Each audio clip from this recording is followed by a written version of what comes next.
وہ نظر تو نہیں آ رہا، لیکن اگر میں مطلب عدلیہ میں دم ہوتا تو میں کیا ہم سب دیکھتے کہ جس طرح جسٹس قاضی فائز عیسیٰ صاحب وکیلوں پر پینلٹی کرتے ہیں، ان پر جرمانے عائد کرتے ہیں، وقت ضائع کرنے پر جرمانے عائد کرتے ہیں.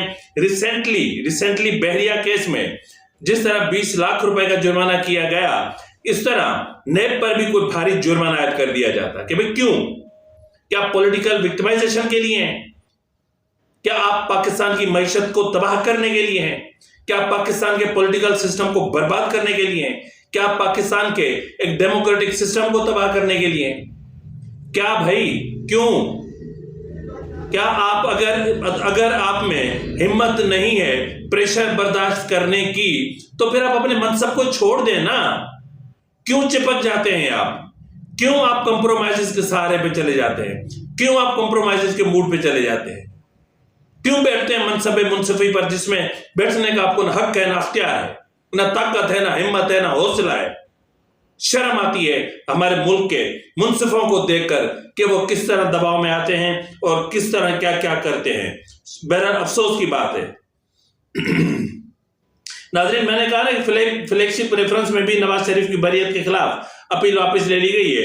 اب میں آپ کو یہاں پر یہ بتاتا چلوں کہ یہ وہی عدالت ہے جس نے یعنی یاد رہے کہ 6 اسلام آباد کی احتساب عدالت نے 6 جولائی 2018 کو نواز شریف کو ایون فیلڈ ریفرنس میں 10 سال قید کی سزا سنائی تھی.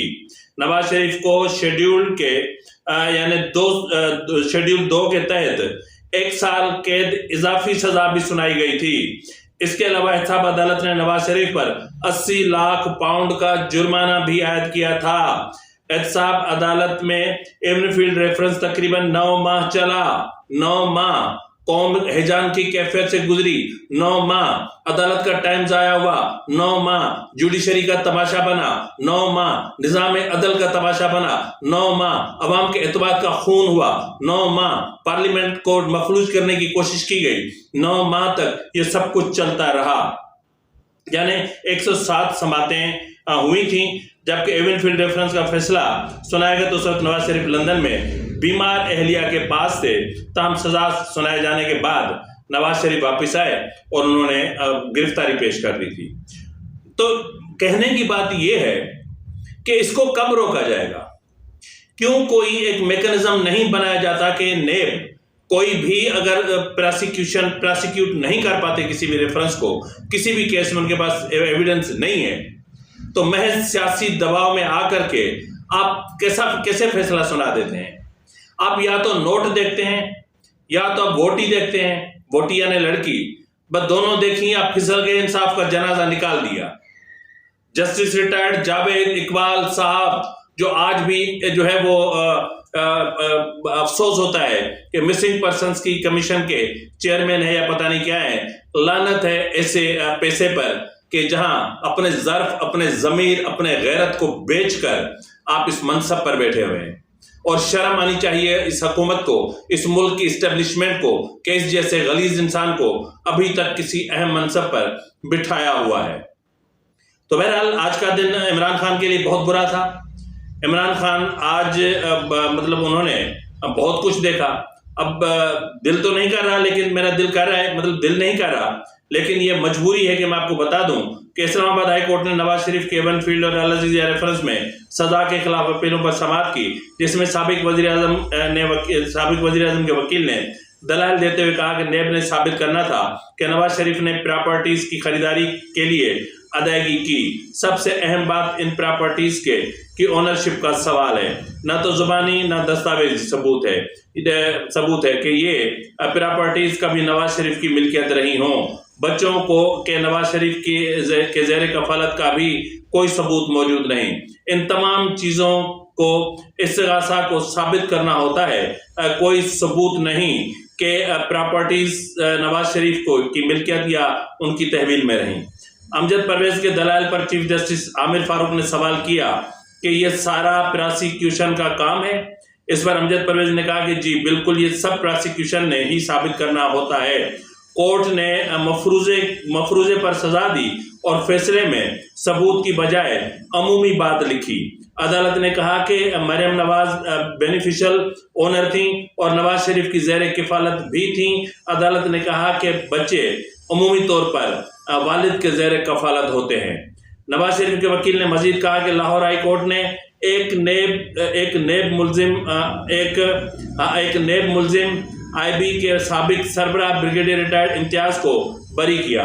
اس بنیاد پر بریت ہوئی کہ ملزم کے مبینہ جائیدادوں کی قیمت اور آمدن کا تعین کے بعد ریفرنس دائر کیا گیا، یعنی تعین کے بغیر، میرے خیال میں کہ یہ لفظ تعین کے بغیر ہونا چاہیے، تعین کیے بغیر ریفرنس دائر کیا۔ سماعت کے دوران امجد پرویز نے مریم نواز کے ہائی کورٹ سے بریت کا فیصلہ پڑھ کر سنایا اور کہا کہ اسلام آباد ہائی کورٹ نے احتساب عدالت کا فیصلہ کالعدم قرار دے کر مریم نواز کو بری کیا تھا۔ عدالت نے لکھا کہ استغاثہ کے موقف کو ثابت کرنے کے لیے کوئی ایک دستاویزات موجود نہیں ہے۔ جسٹس گل حسن اورنگزیب نے کہا کہ اس عدالت نے ایک فیصلہ دیا کہ بے نامی کے لیے 4 مندرجات کا ثابت ہونا ضروری ہے۔ ان چاروں میں سے ایک بھی ثابت نہیں ہوتا تو وہ بے نامی کے زمرے میں نہیں آئے گا۔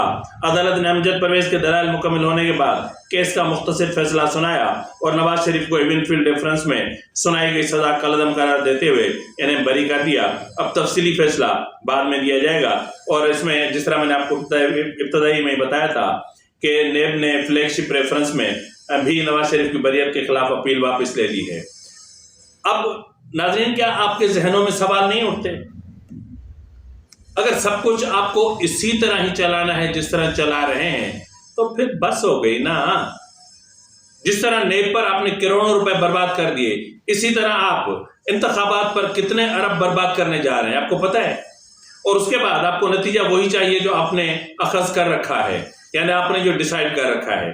اس سے پہلے والے ویلاگ میں نے کہا تھا نا کہ سلام ہے اسٹیبلشمنٹ کو، سلام ہے اسٹیبلشمنٹ کی سوچ کو، سلام ہے اسٹیبلشمنٹ کی ویژن کو، سلام ہے اسٹیبلشمنٹ کی استقامت کو، سلام ہے اسٹیبلشمنٹ کی دور اندیشی کو، سلام ہے اسٹیبلشمنٹ کی فہم و فراست کو، سلام ہے اسٹیبلشمنٹ کے جو فیصلے ہیں کہ 10 سال کے بعد بھی کیا کرنا ہے، کس طرح کرنا ہے، کس طرح ان کی پلاننگ کرتے ہیں، ان کی منصوبہ بندی کو سلام ہے۔ سلام ہی سلام ہے سر، ٹھوک ٹھوک کے سلام ہے۔ مجھے اعتراض اس پہ نہیں ہے کہ نواز شریف کو بریت ہو رہی ہے، مجھے خوشی ہے کہ کم سے کم ایک جھوٹ تو ثابت ہوا، لیکن یہاں پر سوال اٹھتا ہے ایک ادارے کا، کیا ایک ادارہ خود مختار نہیں ہے؟ کیا ایک ادارہ آزاد نہیں ہے؟ کیا ایک ادارہ اس میں اتنا بھی پوٹینشل نہیں ہے، اتنا بھی اسٹیمنا نہیں ہے، اس کے پاس اتنی بھی ہمت نہیں ہے کہ مطلب جس کا دباؤ آئے اس کے دباؤ میں آ کر کے ریفرنس دائر کر دے، اور پھر اسی دباؤ میں آ کر اس سے ریفرنس دائر ہوتا ہے اس میں پھر ثبوت بھی نہیں ہے اور عدالتیں سزا بھی سنا دیتی ہیں؟ کمال ہے نا۔ ظاہر ہے کہ جن عدالتوں کے کمروں سے ISI کے لوگ نکلیں گے، جن ججز کے چیمبر سے ISI کے لوگ نکلیں گے، تو وہ عدالتیں ایسے ہی فیصلے سنائیں گی۔ ان کو ضرورت نہیں ہے گواہوں کی، ان کو ضرورت نہیں ہے شواہد کی، ان کو ضرورت نہیں ہے دستاویزات کی، ان کو بس ایک حکم تھا جو آیا اور اس کی تعمیل کرنی ہے۔ یہ ہے ان کی نوکری، اس منصب پر بیٹھنے کی، عدل کرنے کی، انصاف کرنے کی۔ اور پھر میں اتنا سا آخر میں ضرور پوچھوں گا تو بھائی اللہ کو کیا منہ دکھاؤ گے؟ کچھ خدا کا خوف کرو۔ فی الوقت کے لیے اتنا ہی، ملتے ہیں اگلے پروگرام میں، تب تک اجازت دیجیے، فی امان اللہ۔